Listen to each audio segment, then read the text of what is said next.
অনাকাঙ্ক্ষিত পরিস্থিতি আপনার, যেটা আসলে আমাদের দেশের মধ্যে না, কিন্তু আমাদের দেশ এটা বিভিন্নভাবে অ্যাফেক্টেড। বিশেষ করে আপনার ইরানে আপনার যুক্তরাষ্ট্র এবং ইসরায়েল সহ তাদের যে সহচর যারা, তাদের আক্রমণের ফলে এবং ইরান যে তাদের একটা প্রতিকারমূলক ব্যবস্থা নিচ্ছে, মিডল ইস্টের বিভিন্ন দেশেও তারাও মার্কিন যুক্তরাষ্ট্রের বিভিন্ন ঘাঁটিতে আক্রমণ চালিয়েছে। তার ফলে আমাদের এই মিডল ইস্টে যে ব্যাপক জনগোষ্ঠী যারা ওখানে বিভিন্ন কাজকর্মে নিয়োজিত আছেন, তাদের নিয়ে আমাদের একটা টেনশন আছে। তো আমি খুব ব্যক্তিগতভাবে আশ্চর্যান্বিত হয়েছি যে আমাদের পূর্বে আসলে এটা প্রধানমন্ত্রী উপলব্ধি করেছেন।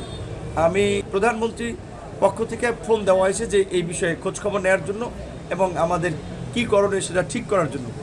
সাথে সাথে এই মেসেজ পেয়ে আমাদের মন্ত্রণালয়ের মাননীয় মন্ত্রী জনাব আরিফুল হক চৌধুরী, তিনি সিলেট থেকে ঢাকায় ছুটে এসেছেন, রওনা দিব।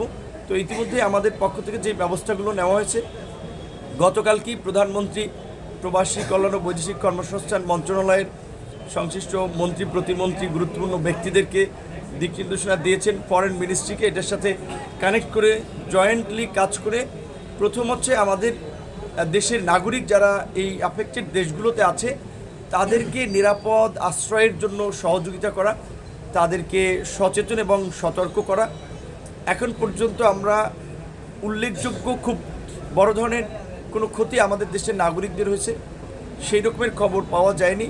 আপনার কুয়েতে একটি এয়ারপোর্টে ড্রোন হামলায় আমাদের দেশের আমরা যেটা শুনেছি 4 জন নাগরিক আহত হয়েছে এবং আজকে আপনার আমাদের দুবাইয়ের আপনার কনসুলের ফার্স্ট সেক্রেটারি, ওনার বাসার এরিয়াতে একটা মিসাইলের বোধহয় আপনার আক্রমণের কিছু ঘটনা ঘটেছে, কিন্তু অক্ষত আছেন আমাদের ফার্স্ট সেক্রেটারি, উনিও অক্ষত আছেন এবং আমাদের যে 4 জন শ্রমিক তারাও মোটামুটি এখন পর্যন্ত খুব গুরুতর নয়, কিন্তু তারাও কিছুটা আহত হয়েছেন। তো এখন এই পরিস্থিতিতে আমাদের আসলে হাত নাই।